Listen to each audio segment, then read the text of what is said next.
Toothpaste does not go in your ears. Lucky numbers 5, 17, 19.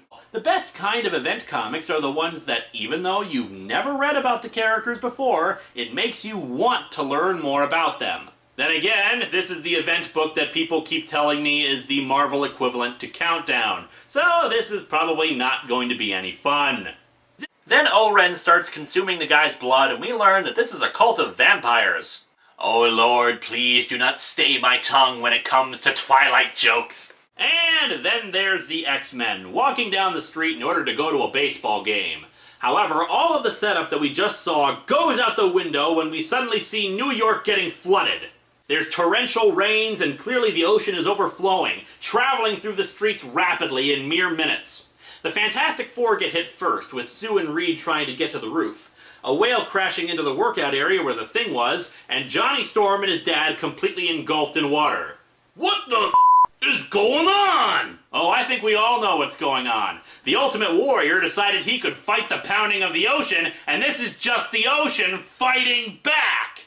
Tony Stark's mansion is easily flooded, forcing Hank Pym to grow giant-sized and search for his wife. Who are you supposed to be, anyway? Count Dracula, of course. Yeah, because when I think Dracula, I think the fisherman from the I Know What You Did Last Summer movies. Hell, even in the Coppola film he wore some goofy outfits, but not a friggin' raincoat!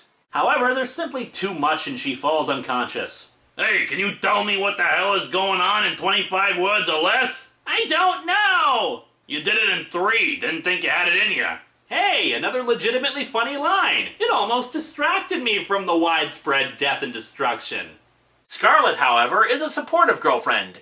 It looks fine, Errol. You can buckle my swash anytime. And who says there can't be likable romantic dialogue in a vampire story? Because purple-shirted guy is too drunk to drive himself home, Scarlet decides to drive him herself. On the way out, our friend the jock decides to show them that he can smash a beer can against his head. Huh. Adamantium rage! Ow. Show off. Anyway, Hank Pym picks up her corpse and starts talking to the dead body, saying that if he can get her to the Triskelion, he can repair her. Our heroes are crazy, our villains are crazy. Hey, let's all just go crazy! Curious expounds that Scarlet is now outside his reach, but Sam the vampire is unimpressed, ordering his henchmen to hurl a Molotov cocktail at the car. Flamingo, do it! Flamingo? You named your bald male vampire henchman Flamingo? It'd be kind of stupid for the woman already for a badass vampire name, but suddenly Weasel is looking like freaking Megatron in terms of kick-ass names for vampires. Flamingo.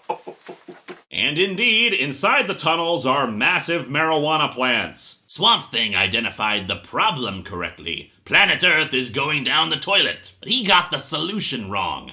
I will make no such error. This is how I'm going to save the world, Ivy. Marijuana! I don't know if this is one of the dumbest evil plans in the world, or one of the most brilliant.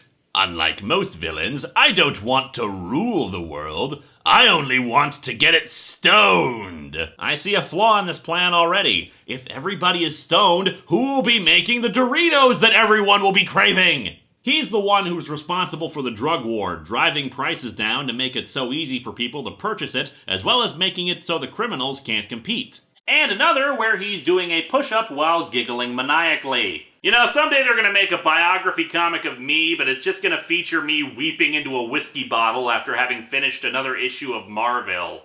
I don't know how to love him. The comic was also chock full of TV show cameos like Mulder and Scully and Boris and Natasha. Hell, I actually missed one. Pterodon attacks a Pamela Anderson lookalike on the beach. There may have been more references than that, but unfortunately I can't double check that because I don't have a copy of Cinnamon number 11 anymore. Also, his mother is resting her hands behind her head as if she was the most comfortable person ever.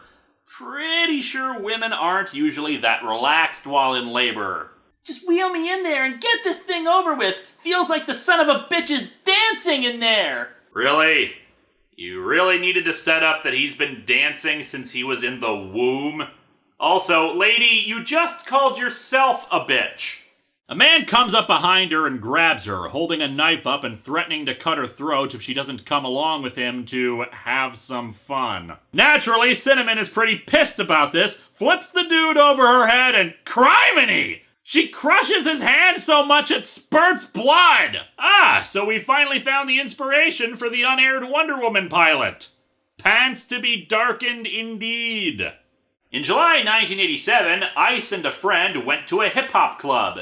Hey, where'd you go? I thought you just went to take a leak, but you were gone 10 minutes. Do not go in there.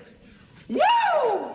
He does an interview with People magazine where he's in bed for some reason, and he claims that he was stabbed 5 times, but in a different place than he originally stated so as not to stir up any old gang members. And they drew it like this. What is this, a friggin' shampoo commercial? You're being interviewed! Get up and put on a damn shirt! But if you don't like it, don't read it. Okay.